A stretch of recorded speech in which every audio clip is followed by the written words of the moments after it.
કેમ છો બાળમિત્રો, સ્વાગત છે તમારું આપણી ભાવદર્શન વિદ્યાલયની એજ્યુકેશનલ એપ પર। તો બાળમિત્રો, આજે આપણે આ વિડીયોમાં ભણવાના છીએ ધોરણ 3 વિષય અંગ્રેજી unit number 9 vote are these, આ શું છે। તો બાળકો, સમજાવ્યા મુજબ તમે તમારી બુકમાં સરસ અને સુંદર અક્ષરે લખજો અને વારંવાર વિડીયો જોજો તો તમને ખૂબ સારી રીતે સમજ પડી જશે। તો ચાલો આપણે સાથે મળીને ભણીએ। તો બાળમિત્રો, આ વિડીયોમાં આપણે ભણવાના છીએ યુનિટ નંબર 9। હેડિંગ છે vote are these. What are this એટલે આ શું છે। તો આપણે આગળ ભણીએ તે પહેલાં વોટ, આર અને ધીઝની સમજણ મેળવીએ। તો વોટની સ્પેલિંગ છે WHAT। વોટ એટલે શું। કોઈ પણ વ્યક્તિ વિશે જાણવું હોય તો વોટ વડે પ્રશ્ન પૂછવામાં આવે છે। ફોર એક્ઝામ્પલ, આ શું છે એવી રીતે આપણે પ્રશ્ન પૂછવો હોય તો કઈ રીતે પૂછાય, વોટ ઇઝ ધીસ। જો એક વચન હોય તો વોટ ઇઝ ધીસ અને બે અથવા બે કરતાં વધારે હોય તો વોટ આર ધીઝ। ઓકે, ત્યારબાદ છે ARER। આર એ ટુ બીનું બહુવચનનું રૂપ છે વર્તમાન કાળનું। તો ટુ બીનું બહુવચનનું રૂપ આર છે તો એકવચનનું રૂપ કયું, ઇઝ। તો એક જ વસ્તુ હોય તો ઇઝ આવે અને બે અથવા બે કરતાં વધારે હોય તો ઇઝનું બહુવચન શું આવશે, આર। આર એટલે છે, ઇઝ એટલે પણ છે। ત્યારબાદ છે ધીઝ। અહીં છે THESE, ધીઝ। તો એક જ વ્યક્તિ, એક જ વસ્તુ હોય તો શું આવે, THIS। પરંતુ જો બહુવચન હોય તો શું આવે, ધીસનું બહુવચન શું થાય, ધીઝ। તો THESE। જો એક જ વસ્તુ હોય તો પ્રશ્ન પૂછાય વોટ ઇઝ ધીસ, પરંતુ બે અથવા બે કરતાં વધારે હોય તો વોટ આર ધીઝ, આ શું છે। ઓકે, તો આપણે વોટ આર ધીઝની સમજ મેળવી। હવે આગળ આપણે જોઈશું આપણી બુકમાં સમજાવ્યું છે તે પ્રમાણે। અહીં આપણને 3 ચિત્રો આપ્યા છે। શેના ચિત્રો છે, વેરી ગુડ, ઘડિયાળ છે। ઘડિયાળને શું કહેવાય અંગ્રેજીમાં, વોચ। સ્પેલિંગ બોલો, WOODATCH। ઓકે, તો અહીં 3 ઘડિયાળ છે। એક જ ઘડિયાળ હોય તો વોચ અને 3 ઘડિયાળ છે માટે આપણે એનું બહુવચન બનાવીશું। પરંતુ સૌપ્રથમ અહીં પ્રશ્ન વાંચીએ, વોટ આર ધીઝ। હવે વોટ એટલે કે આપણે પ્રશ્ન પૂછવાના છે, શું છે તે જાણવાના છે માટે વોટ આવ્યું। આર કેમ આવ્યું, કેમ કે બહુવચન છે, 3 ઘડિયાળ છે। અને ધીઝ છે, ધીઝ કેમ આવ્યું, કેમ કે બહુવચન છે એટલે ધીસનું બહુવચન ધીઝ, આ। ધીઝ એટલે આ। તો વોટ આર ધીઝ એટલે આ શું છે। તો હવે જવાબ લખવા માટે આપણે શું કરવાનું, સૌપ્રથમ તો અહીં ધીઝ હોય તો તે ધીઝ અહીં લખીશું, ધીસ હોતે તો ધીસ લખતે। તો ધીઝ છે માટે ધીઝ લખીશું। ત્યારબાદ ટુ બીનું રૂપ આર એટલે કે ધીઝ આર। અને હવે જવાબ તો શું છે, ઘડિયાળ છે માટે આપણે લખીશું વોચ અને બહુવચન છે માટે છેલ્લો અક્ષર CH છે તો ESનો નિયમ લાગશે। તો વોચનું બહુવચન શું થશે, વોચીસ।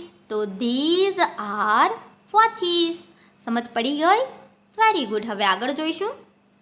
તો બાળકો, અહીં આપણને ચિત્રમાં શું આપ્યું છે, એપલ્સ। કેટલા છે ગણો, 1 2 3 4 5 5 એપલ્સ છે। એક વચન કે બહુવચન, વેરી ગુડ, બહુવચન છે કેમ કે બે કરતાં વધારે છે।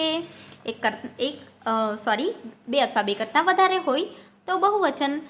ઓકે, તો અહીં જોઈશું વોટ। વોટ એટલે શું, આર એટલે છે। હવે આ છે ધોઝ, THOSE, ધોઝ એટલે શું, પહેલાં। તો ધીઝ હોય તો નજીકની વસ્તુ અને ધોઝ હોય તો દૂરની વસ્તુ દર્શાવે છે। હવે એક વચન હોય તો ધેટ અને બહુવચન હોય તો ધોઝ। અહીં તો 5 એપલ્સ છે, બહુવચન છે માટે અહીં ધોઝ આવ્યું। તો વોટ આર ધોઝ એટલે પેલું શું છે। તો આપણે કોઈ પણ વસ્તુ દૂર હોય, ફોર એક્ઝામ્પલ એપલ્સ આપણાથી દૂર છે તો પેલું શું છે એમ આપણે પ્રશ્ન પૂછવો હોય તો અંગ્રેજી ભાષામાં પૂછાય વોટ આર ધોઝ। બોલો મારી સાથે, vote are those, very good. તો જવાબ શું આવશે, શું લખવાનું આપણે આગળ, ધીઝ હોય તો ધીઝ અને ધોઝ હોય તો ધોઝ। તો આગળ અહીં ધોઝ છે માટે અહીં લખીશું ધોઝ। ત્યારબાદ બહુવચન છે માટે આર અને એપલ લખીશું અને એપલનું બહુવચન શું થશે, છેલ્લે ઈ છે, SSSCHSHXKO હોય તો ES આવે, પણ અહીં તો છેલ્લે ઈ છે એટલે માત્ર એસ લગાવીશું। તો એપલનું બહુવચન એપલ્સ થશે। તો શું જવાબ આવશે, બોલો, ધોઝ આર એપલ્સ। પહેલાં સફરજન છે. હવે આગળ જોઈએ. ત્યારબાદ બાળકો અહીં ચિત્રમાં પોપટ આપ્યા છે. પોપટને શું કહેવાય? પેરટ્સ. કેટલા પેરટ્સ છે? 4. પ્રશ્ન વાંચીએ. Vote are these? What are these? આ શું છે? ધીઝ છે એટલે શું સમજવાનું? પોપટ નજીક છે. જો એક જ પોપટ આવતે, એક જ પોપટ હોત અહીંયા, તો આપણે કઈ રીતે પ્રશ્ન પૂછતે? Very good. What is this? What તો આવવાનું જ પ્રશ્ન પૂછવાનો છે એટલે, અને એક પોપટ હોત તો આર નહીં પણ ઇઝ આવતે. અને ધીઝ તો બહુવચન છે, તો ધીઝનું એક વચન શું થાય? ધીસ. આ તો THIS આવતે, પણ બહુવચન છે, 4 પોપટ છે, 4 પેરટ્સ છે, માટે વોટ આર ધીઝ? આ શું છે? તો જવાબ કેવી રીતે લખવાનો? ધીઝ છે માટે આગળ ધીઝ લખીશું, ત્યારબાદ ટુ બીનું રૂપ આર. These are parrot. હવે તો પેરટ એક વચન છે અને અહીં તો 4 પેરટ્સ છે, માટે છેલ્લો અક્ષર ટી છે, માટે એસનો નિયમ લાગશે. તો પેરટનું બહુવચન થશે પેરટ્સ. તો ધીઝ આર પેરટ્સ. આ પોપટ છે. ત્યારબાદ અહીં ચિત્રમાં 1 2 3 4 5 કેટ્સ છે, 5 બિલાડીઓ છે. તો પ્રશ્ન વાંચીશું. What are those? બિલાડીઓ દૂર છે એટલે ધોઝ આવ્યું. તો વોટ આર ધોઝ? પહેલું શું છે? તો જવાબ લખવા શું કરવાનું? અહીં ધોઝ છે માટે આગળ ધોઝ આવશે, અને બિલાડીઓ 5 છે, બહુવચન છે, માટે આર આવશે. Those R cat. અને કેટનું બહુવચન શું થશે? છેલ્લો અક્ષર ટી છે, માટે એસનો નિયમ ન લાગે, એસનો નિયમ લાગશે. તો ધોઝ આર કેટ્સ. પહેલી બિલાડીઓ છે. ઓકે, સમજ પડી તમને? હવે આગળ જોઈશું.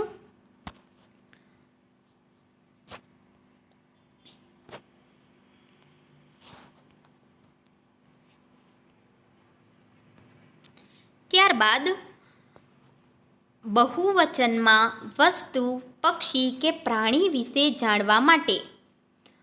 બહુવચનમાં વસ્તુ, પ્રાણી, પક્ષી કે પક્ષી કે પ્રાણી વિશે જાણવા માટે વોટ સાથે ધીઝ, ધોઝનો ઉપયોગ થાય છે. શું સમજ પડી તમને અહીં? બહુવચન હોય ત્યારે વોટ સાથે ધીઝ અથવા ધોઝનો ઉપયોગ થાય, અને એક વચન હોય તો શું આવે? ધીસ અને ધેટ. તો બહુવચન હોય તો ધીઝ અને ધોઝનો ઉપયોગ થાય. પ્રશ્ન તથા ઉત્તરમાં વોટ અને ધીઝ, ધોઝ સાથે ઇઝ ક્રિયાપદનું બહુવચનનું રૂપ આર મૂકવામાં આવે છે. તો વોટ સાથે શું આવશે? બહુવચનનું રૂપ આર આવશે. ઇઝનું બહુવચન આર થાય, અને ધીઝ, ધોઝ કેમ આવે? કેમ કે બહુવચન હોય તો ધીઝ, ધોઝ આવે, અને એક વચન હોય તો ધીસ અને ધેટ આવે. તો અહીં આપણને જે 2-3 લીટી અહીં આપણી બુકમાં 2 લીટીમાં જે સમજૂતી આપી છે, તેમાં એમ કહેવામાં આવ્યું છે કે કોઈ પણ વસ્તુ, પક્ષી કે પ્રાણી વિશે જાણવા માટે આપણે તે શું છે એમ જાણવું હોય તો વોટ વડે પ્રશ્ન પૂછાય, અને તેની સાથે બહુવચન હોય તો ધીઝ અને ધોઝનો ઉપયોગ થાય, આ અને પહેલાં. તથા જો જવાબ આપીએ ત્યારે ધીઝ, ધોઝ સાથે આર મૂકવામાં આવે છે અને સાથે જવાબ મૂકવામાં આવે છે. તો બાળકો સમજ પડી ને? ત્યારબાદ આગળ જોઈશું. તો બાળ મિત્રો, આગળની સૂચના વાંચીશું આપણે. તો પ્રશ્નાર્થ વાક્યો અને યસ નોમાં ઉત્તર. તો આપણે અહીં પ્રશ્નાર્થ વાક્યો કેવી રીતે બનાવવાના તે શીખવાનું છે, અને યસ નો, હા નામાં જવાબ કઈ રીતે આપવાનું છે તે શીખવાના છે.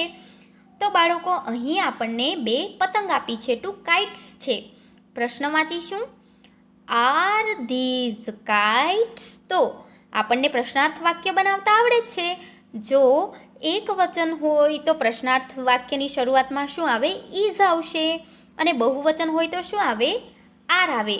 તો આપણે પ્રશ્ન પૂછવાનો હોય તો એક જ વસ્તુ હોય તો ઇઝ આવે આગળ, અને બહુવચન હોય એટલે કે 2 કરતાં વધારે વસ્તુઓ હોય તો આર આવશે. અહીં 2 પતંગ છે માટે આર આગળ આવ્યું. ત્યારબાદ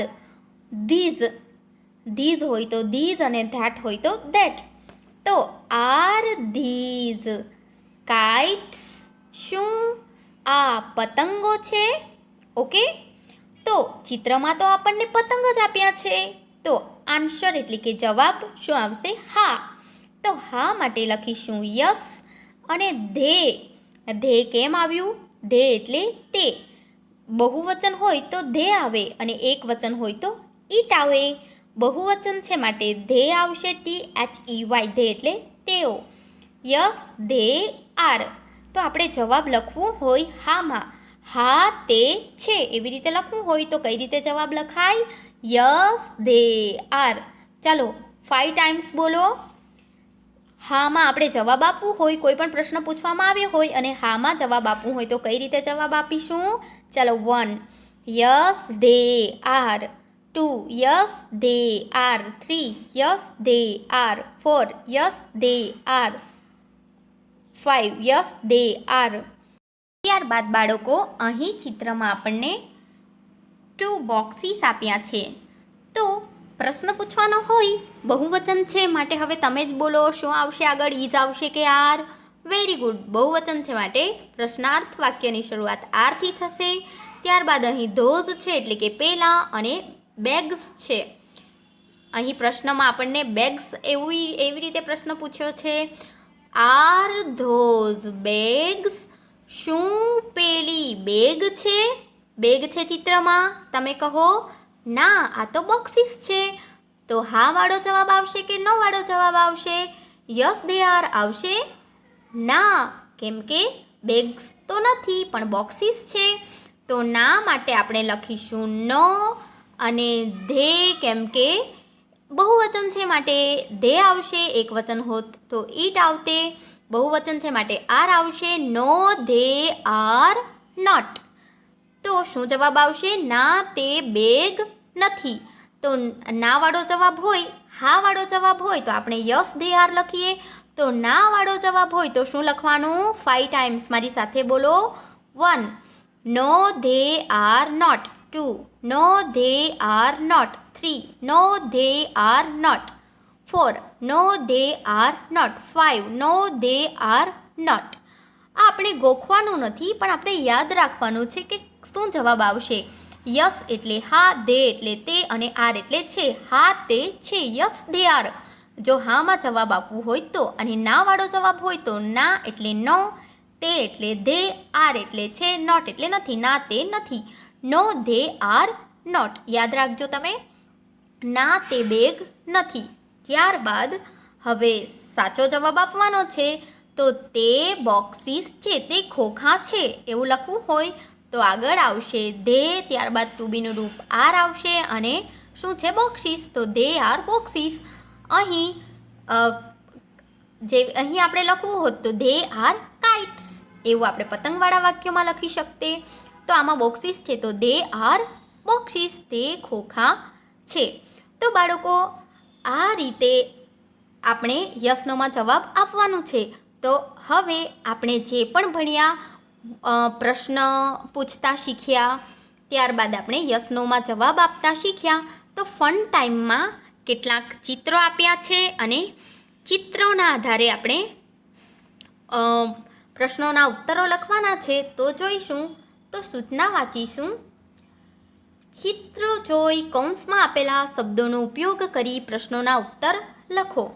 તો બાળકો અહીં ઉદાહરણ છે તે જોઈશું. તો ઉદાહરણમાં અહીં આપણને 3 ટામેટા આપ્યા છે, 3 ટમાટોસ છે. પ્રશ્ન વાંચીએ. પ્રશ્નની શરૂઆત શેનાથી કરશું આપણે? વોટ બહુવચન છે માટે આર અને ધોઝ. Vote are those? તો 2 જવાબ આપ્યા છે. ટમાટોઝ એટલે કે ટામેટા છે કે પોટેટોઝ એટલે બટાકા છે? શું છે? ગુડ, ટમાટોઝ છે. તો જવાબ લખવા શું કરવાનું આગળ? અહીં ધોઝ છે માટે અહીં ધોઝ લખીશું. બહુવચન છે માટે આર આવશે. Those are tomatoes. તો ઉદાહરણમાં સમજ પડી ને? તો આ જ રીતે આપણે આગળના ચિત્રો જોશું, પ્રશ્ન વાંચીશું અને જવાબ લખીશું. ત્યારબાદ બાળકો અહીં આપણને ચિત્ર આપ્યું છે, અહીં ચિત્રમાં આપણને આપી છે 2 બસ. આ રહી બસ. તો બસ છે તો બસનું બહુવચન શું થાય? બસીસ થાય, કેમ કે છેલ્લો અક્ષર એસ છે માટે ઈએસ લાગશે. તો પ્રશ્ન વાંચીશું. What are these? What are these? આ શું છે? શું છે? કાર્સ છે કે પછી બસીસ છે? બસીસ છે, કાર્સ તો નથી. તો અહીં શું જવાબ આવશે? પ્રથમ અહીં ધીઝ છે માટે આવશે ધીઝ, ત્યારબાદ આર અને બસીસ. તો શું જવાબ આવ્યો? These are buses. તો ચાલો આપણે બીજા પણ ચિત્રો જોઈએ અને પછી જવાબ લખીએ.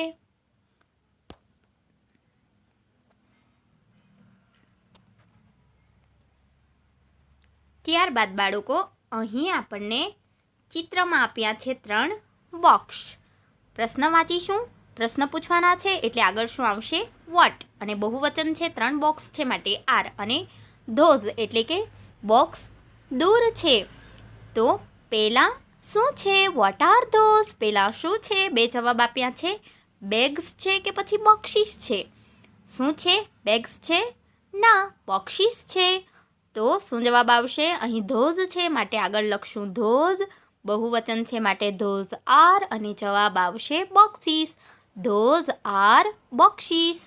ત્યારબાદ બાળકો અહીં ચિત્રમાં 5 ગ્લાસીસ છે. તો પ્રશ્ન પૂછવાના છે માટે આગળ વોટ આવશે, બહુવચન છે માટે આર આવશે, અને ધીઝ. What are these? આ શું છે? તો કપ્સ એટલે કપ્સ અને ગ્લાસીસ 2 ઓપ્શન આપ્યા છે. શું છે? કપ્સ છે કે ગ્લાસીસ? વેરી ગુડ, ગ્લાસીસ છે. ચલો હવે તમે બોલો શું જવાબ આવશે? શું આવશે આગળ? ધીઝ. ગુડ, કેમ કે અહીં ધીઝ છે માટે ધીઝ આવશે. ત્યારબાદ શું આવશે? ટુ બીનું રૂપ આર આવશે. ધીઝ આર અને શું છે? ગ્લાસીસ. તો જવાબ આવશે ધીઝ આર ગ્લાસીસ. ત્યારબાદ અહીં 2 હાથી આપ્યા છે. શું કહેવાય અંગ્રેજીમાં હાથીને? એલિફન્ટ. તો પ્રશ્ન પૂછવો હોય તો શું લખવું? શું લખાય આગળ? વોટ, બહુવચન છે માટે આર, અને ધોઝ આપ્યું છે અહીં. Vote are those? પેલું શું છે? એલિફન્ટ્સ છે કે હોર્સીસ છે? શું છે? એલિફન્ટ્સ. તો અહીં ધોઝ છે માટે આગળ ધોઝ આવશે. ત્યારબાદ ટુ બીનું રૂપ આર અને એલિફન્ટ્સ. તો ધોઝ આર એલિફન્ટ્સ. પહેલા હાથી છે. ત્યારબાદ આગળ જોઈશું. ત્યારબાદ બાળકો અહીં આપણને ચિત્રમાં બનાનાસ આપ્યા છે. કેટલા છે ગણીશું? 1 2 3 4 5 6. 6 છે માટે એક વચન કે બહુવચન? વેરી ગુડ, બહુવચન. તો પ્રશ્ન વાંચીશું. What are these? આ શું છે? ઓપ્શન વાંચીશું. બનાનાસ છે કે ચીલીસ એટલે મરચાં છે? શું છે? ચીલીસ એટલે મરચાં છે કે બનાનાસ એટલે કેળા છે? ગુડ, બનાનાસ છે. તો અહીં ધીઝ છે માટે આગળ ધીઝ લખીશું. ત્યારબાદ આર આવશે અને બનાનાસ. શું જવાબ આવ્યો? These are બનાનાસ. ત્યારબાદ અહીં 3 હેન્સ 3 મરઘીઓ છે. પ્રશ્ન વાંચીશું. What are those? પેલું શું છે? ક્રોસ એટલે કે કાગડા છે, કે હેન્સ એટલે મરઘી છે, મરઘીઓ છે? શું છે? મરઘીઓ છે. તો અહીં ધોઝ છે માટે આગળ આવશે ધોઝ, ટુ બીનું રૂપ આર, અને ધોઝ આર હેન્સ. ત્યારબાદ આગળ જોઈશું. ત્યારબાદ બાળકો અહીં ચિત્રમાં આપણને 5 બુક્સ આપી છે. પ્રશ્ન વાંચીશું. What are these? આ શું છે? પહેલો ઓપ્શન છે બુક્સ એટલે પુસ્તકો છે, કે પછી બેગ્સ એટલે થેલાઓ છે? શું છે? બુક્સ છે. ચાલો જાતે જવાબ બનાવો. અહીં ધીઝ છે માટે આગળ શું આવશે? ધીઝ. ત્યારબાદ ટુ બીનું રૂપ આર અને આપણો જવાબ. તો ધીઝ આર બુક્સ. કેટલું સહેલું છે. ત્યારબાદ અહીં આપણને 2 ઘડિયાળ આપી છે, વોચીસ આપી છે. પ્રશ્ન વાંચીશું. What are those? પેલું શું છે? વોચીસ એટલે કે ઘડિયાળ છે, કે બેંગલ્સ એટલે બંગડીઓ છે? શું છે? બેંગલ્સ છે? ના, વોચીસ છે. તો અહીં ધોઝ છે માટે આગળ આવશે ધોઝ, અને ધોઝ સાથે બહુવચનનું ટુ બીનું રૂપ આર, અને જવાબ. તો ધોઝ આર વોચીસ. હવે આગળ જોઈશું. તો બાળકો અહીં આપણને ચિત્રમાં આપી છે 4 કેરી, 4 મેંગોસ છે. પ્રશ્ન વાંચીશું. What are these? આ શું છે? મેંગોસ એટલે કે કેરીઓ છે, કે એપલ્સ એટલે સફરજન છે? શું છે? મેંગોસ છે. જવાબ બોલો. હવે તમારે જાતે જવાબ બોલવાનું છે, જાતે બનાવવાનું છે. ધીઝ આગળ આવશે કેમ કે અહીં ધીઝ આપ્યું છે. ત્યારબાદ આર આવશે કેમ કે ટુ બીનું બહુવચનનું રૂપ આર છે તો ધીઝ સાથે આર આવે. અને આપણો જવાબ મેંગોસ કેમ કે ચિત્રમાં મેંગોસ છે. આ શું છે એવું પૂછ્યું છે તો આ કેરી છે. તો જવાબ આવ્યો ધીઝ આર મેંગોસ. ત્યારબાદ અહીં 3 બોલ આપ્યા છે. પ્રશ્ન વાંચીશું. What are those? પેલું શું છે? એગ્સ એટલે ઈંડા છે કે બોલ્સ એટલે દડાઓ છે? શું છે? બોલ્સ છે. જવાબ બનાવો. શું આવશે આગળ? ધોઝ. ત્યારબાદ આર આવશે અને બોલ્સ. તો ધોઝ આર બોલ્સ, પહેલા દડા છે. ત્યારબાદ અહીં આપણને 5 કાઇટ્સ આપી છે. પ્રશ્ન વાંચીશું. What are these? આ શું છે? બર્ડ્સ એટલે પક્ષીઓ છે કે KITES કાઇટ્સ એટલે પતંગ છે, પતંગો છે. શું છે? પતંગો છે. તો જવાબ બનાવો જાતે. આગળ આવશે ધીઝ અને ધીઝ સાથે આર આવશે અને આપણો જવાબ કાઇટ્સ. તો ધીઝ આર કાઇટ્સ. આ પતંગો છે. પ્રશ્ન શું પૂછ્યો કે આ શું છે? તો જવાબ શું આવે? આ પતંગો છે. Vote are this? તો ધીઝ આર કાઇટ્સ. ઓકે, આવડશે ને તમને આવી રીતે જવાબ આપતા? હવે આગળ ત્યારબાદ બાળકો અહીં 4 ડવ્સ કબૂતર છે, 4 કબૂતર છે. પ્રશ્ન વાંચીશું. What are those? પહેલાં શું છે? DOVES ડવ્સ એટલે કબૂતર છે કે DUCKS ડક્સ એટલે બતક છે? શું છે? ડવ છે, બતક. ડવ છે, કબૂતર છે. માટે શું જવાબ આવશે? બોલો જોઈએ જવાબ. તમારે જાતે જવાબ બનાવવાનું છે. હવે તો આગળ શું આવશે? ધોઝ આવશે કે ધીઝ? Very good. કેમ કે અહીં ધોઝ છે માટે ધોઝ આવશે, સાથે આર આવશે અને ડવ્સ. ધોઝ આર ડવ્સ, પહેલાં કબૂતર છે. ત્યારબાદ અહીં 4 બટાકા આપ્યા છે. પ્રશ્ન વાંચીશું. What are these? આ શું છે? પટેટોસ અને ટમાટોસ. શું છે? પટેટોસ છે કે ટમાટોસ છે? ગુડ. શું છે? પટેટોસ. તો અહીં ધીઝ છે માટે અહીં આગળ આવશે ધીઝ અને સાથે આવશે ટુ બીનું રૂપ આર કેમ કે બહુવચન છે. અને પટેટોસ તો ધીઝ આર પટેટોસ. આ બટાકા છે. ત્યારબાદ અહીં 5 ડીશીસ છે. પ્રશ્ન વાંચીએ. Vote are those? પેલું શું છે? CUPS કપ્સ છે કે પછી ડીશીસ છે? થાળીઓ છે. શું છે? થાળીઓ છે. તો અહીં ધોઝ છે માટે અહીં આવશે ધોઝ સાથે ટુ બીનું રૂપ આર. Those are dishes. ત્યારબાદ આગળ જોઈશું આપણે. તો અહીં આપણને ચિત્રમાં 3 શિયાળ આપ્યા છે. શું કહેવાય શિયાળને અંગ્રેજીમાં? ફોક્સીસ. ફોક્સ કહેવાય અને બહુવચન થાય ફોક્સીસ કેમ કે છેલ્લે એક્સ છે માટે ES લાગશે. તો પ્રશ્ન વાંચીશું. What are these? આ શું છે? બોક્સીસ છે કે ફોક્સીસ છે? બોક્સ છે કે ફોક્સ છે? ફોક્સીસ છે. અહીં ધીઝ છે માટે આગળ આવશે ધીઝ, સાથે આર આવશે. These are ફોક્સીસ. તો બાળકો આવી રીતે તમારે કોઈ પણ વસ્તુ વિશે જાણવું હોય તો આ શું છે એવી રીતે પ્રશ્ન પૂછવો હોય તો કઈ રીતે પૂછશો તમે? Vote are this? એક જ વસ્તુ હોય તો ધીસ આવે અને બહુવચન હોય તો ધીઝ આવશે. વોટ આર ધીસ અને વોટ ઇઝ ધીસ અને વોટ આર ધીઝ. ઓકે, એક વસ્તુ હોય તો વોટ ઇઝ ધીસ આવશે અને વધારે વસ્તુઓ હોય તો વોટ આર ધીઝ આવશે અને દૂરની વસ્તુઓ હોય એક જ વસ્તુ હોય તો વોટ ઇઝ ધેટ આવશે અને બહુવચન હોય તો વોટ આર ધોઝ. ઓકે, તો બાળકો આશા રાખું છું તમને પ્રશ્ન પૂછતા અને જવાબ આપતા આવડી ગયું હશે. હવે આપણે નેક્સ્ટ વિડીયોમાં પ્રશ્નાર્થ વાક્યો બનાવતા શીખીશું અને આ વિડીયો વારંવાર જોજો અને પ્રેક્ટિસ કરજો. તો બાળકો હવે આપણે નેક્સ્ટ વિડીયોમાં મળીશું.